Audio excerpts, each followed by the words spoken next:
पाकिस्तान पर जरनैल, शरीफ और जरदारी माफिया का कब्जा हो चुका है।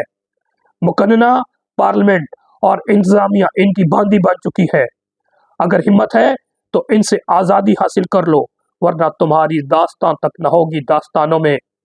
मेरे पाकिस्तानियों, याद रखें, रियासत सिर्फ और सिर्फ आप 24 करोड़ आवाम है। बाकी आप रियासत को चलाने यानी अपने निज़ाम को चलाने के लिए एक आइन की तश्कील करते हैं। इसके 3 सतून खड़ा करते हैं, यानी मुकन्ना पार्लियामेंट, इंतजामिया हुकूमत और अदलिया, जो कि supreme court of Pakistan, high court से लेकर ज़िली और तहसील अदालतों पर मुश्तमिल है। इन सब में काम करने वाले रियासत हरगिज नहीं होते, बल्कि ये अवाम के मुलाजिम होते हैं। ये चाहे अदलिया के हों, मुकन्ना के या इंतजामिया के। इंतजामिया में सिविल और मिलिट्री दोनों शामिल हैं। ये सब आइन और कानून पर चलने के पाबंद हैं, और अगर ये कुछ गलत करें तो हर तरह से ना सिर्फ काबिल मुआवजा है, बल्कि इन पर तनकीद करना भी आपका हक है। कोई फ़र्द अगर किसी रियासती अदारे का सरबराह है तो वो इदारा नहीं बल्कि फ़र्द है, और अगर ऐसा सरबराह वो आइन और कानून को अपने मज़मूम मकासद के लिए खेल रहा हो तो ऐसा शख्स ना सिर्फ अपने इदारे को तबाह कर रहा है, बल्कि पाकिस्तान यानी आप और आपके बच्चों के मुस्तकबिल के साथ खेल रहा है और तबाह कर रहा है। ऐसे लोगों से नफरत अपने ईमान का हिस्सा बनाए और फिर अपने घर को बचाने के लिए आइन और कानून के मुताबिक ऐसे गंदे अंडों के खिलाफ जिहाद फर्ज समझ कर करें। 9 अप्रैल 2022 बैरूनी ताकतों ने अपने कुत्तों और सूअरों को पाकिस्तान पर अजाब की सूरत में नाजिल किया, अवाम पर मुसल्लत कर दिया, और इसके बाद 3 सालों में जो तबाही व बर्बादी तमाम शोबाए ज़िंदगी में फिरी, इसे ऐसे सूअर भी खेतों में तबाही नहीं फेरते। अब कल ये गारतगर मिलकर जो आप पर काबिज है, अपने और बैरूनी ताकतों के एजेंडों को पूरा करने के लिए और अपने मज़मूम मकासद के हुसूल के लिए काजी फाइज ईसा, जो अदलिया की तारीख में बदतरीन जज और जिनका किरदार अदालती तारीख में स्याह तरीन अल्फाज में हमेशा लिखा जाएगा, को 3 साल एक्सटेंशन देने जा रहे हैं। अगर इसमें ये कामयाब हो गए तो जो उम्मीद पाकिस्तान को बचाने की थी वो जाती रहेगी, और गुलशन को तबाह होने से कोई मुआवजा ही बचा सकेगा। कल गारतगरों के नाजायज़ कानून साज आइन में तरमीमी बिल कौमी असम्बली में पेश करने जा रहे हैं। अस्सलाम वालेकुम मेरे पाकिस्तानियों, आप देख रहे हैं law and state with advocate Atiq Rahman Siddiqui. मेरी आपसे रिक्वेस्ट है कि आप मेरे चैनल को सब्सक्राइब करें, लाइक करें और बेल आइकॉन को प्रेस करें ताकि मेरे वीलॉग आपको रेगुलर मिलते रहें। आप सबको मालूम है कि कई महीनों से हम यही अर्ज़ कर रहे थे कि ये फस्ताई हुकूमत, आपको मालूम है कि 9 अप्रैल 2022 को किस तरह लाई गई, और फिर 8 फरवरी को फॉर्म 47 के ज़रिए आपके वोटों को चोरी करके, आपके वोटों से डकैती करके इन लोगों को मुसल्लत किया गया पार्लियामेंट में, इन लोगों को मुसल्लत किया गया सूबाई असम्बलियों में, और फिर इनकी तादाद फिर भी मुकम्मल नहीं हुई तो फिर इन्होंने डाका डाला रिजर्व सीट्स में पाकिस्तान तहरीक इंसाफ की, जो कि सुप्रीम कोर्ट ऑफ पाकिस्तान के फुल बेंच ने 12 जुलाई को रद्द कर दिया और कहा कि तमाम सीटें पीटीआई को दें। लेकिन आज तक उन्होंने पाकिस्तान तहरीक इंसाफ को जो 5 अगस्त तक देनी थी नहीं दी, और फिर अब ये तरमीम करने जा रहे हैं। इनके पीछे सबको मालूम है मज़मूम मकासद है। मैं 2 वीलॉग करूँगा इस इशू पे।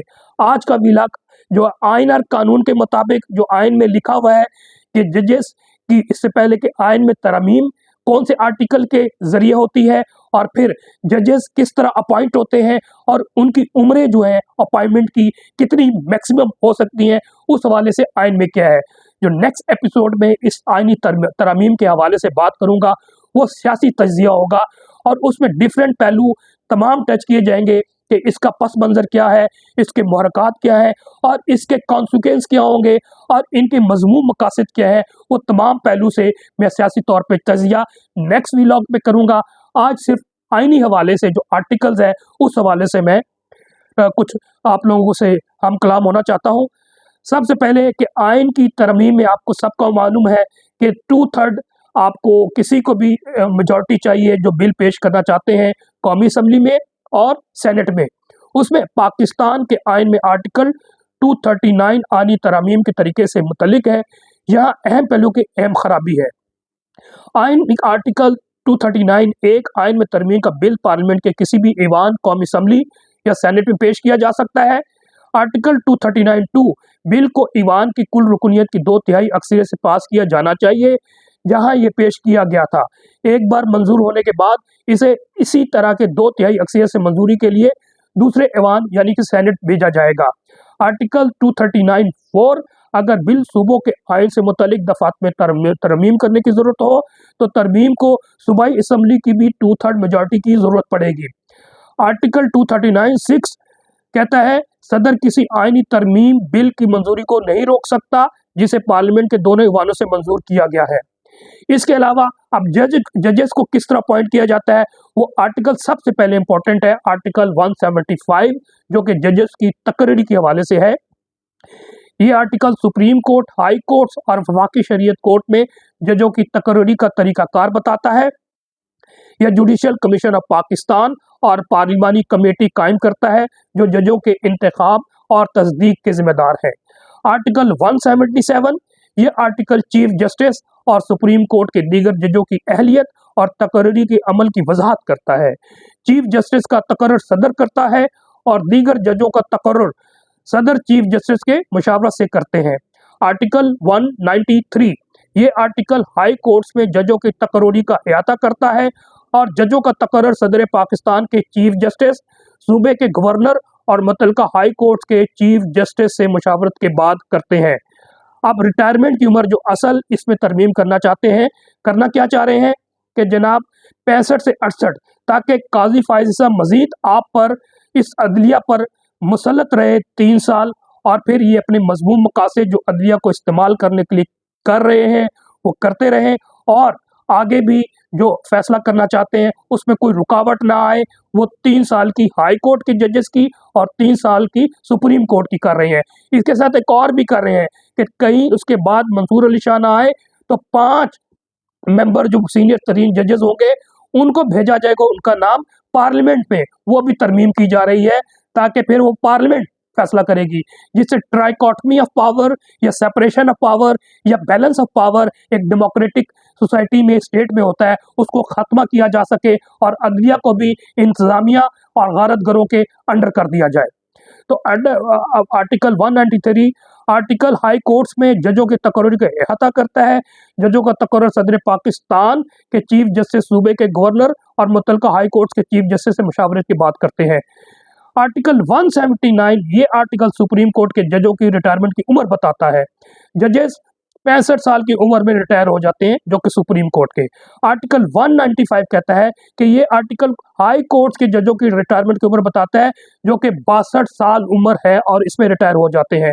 अब इस तरमीम के बाद ये 65 साल और फिर सुप्रीम कोर्ट के 68 साल हो सकते हैं। लेकिन एक उम्मीद की किरण जो आज सुप्रीम कोर्ट ऑफ पाकिस्तान ने फैसला किया है उससे नजर आई है, जिसमें इलेक्शन कमीशन की 12 जुलाई के फैसले के खिलाफ जो दरख्वास्त दायर थी सुप्रीम कोर्ट के आज जजेस ने रद्दी की टोकरी में फेंक दिया है। और अगर आज रात इलेक्शन कमीशन ने ऑर्डर लिखा है कि आज रात अगर इलेक्शन कमीशन ने 41 आज़ाद पीटीआई मेंबरान असम्बली को पीटीआई का डिक्लेयर ना किया तो कल तौहीन अदालत होगी। मेरे एक वकील दोस्त ने कल लिखा था कि जस्टिस मंसूर अली शाह और justice Munib Akhtar well played, और हमें आपसे उम्मीद है कि आप अदलिया को लुटते हुए, अदलिया का रेप होते हुए नहीं देख सकते, आपने बचाना है। हामिद खान ने 2 रोज पहले कहा था कि ये काजी फायज साहब चीफ जस्टिस नहीं, इनका मुजरिमाना किरदार है, ये मुजरिम है, अवाम का भी, आइन का भी और अदलिया का भी। आज बिलावर और पीपल्स पार्टी की असम्बली में बुकलाट समझ तो गए होंगे, ये ना हो कल काजी साहब भी सुप्रीम कोर्ट के फैसले के बाद घर का रास्ता ले लें। इंशाल्लाह ऐसा ही होगा। नेक्स्ट व्लॉग के लिए इजाजत दीजिए। वस्सलाम। पाकिस्तान जिंदाबाद, अवाम जिंदाबाद।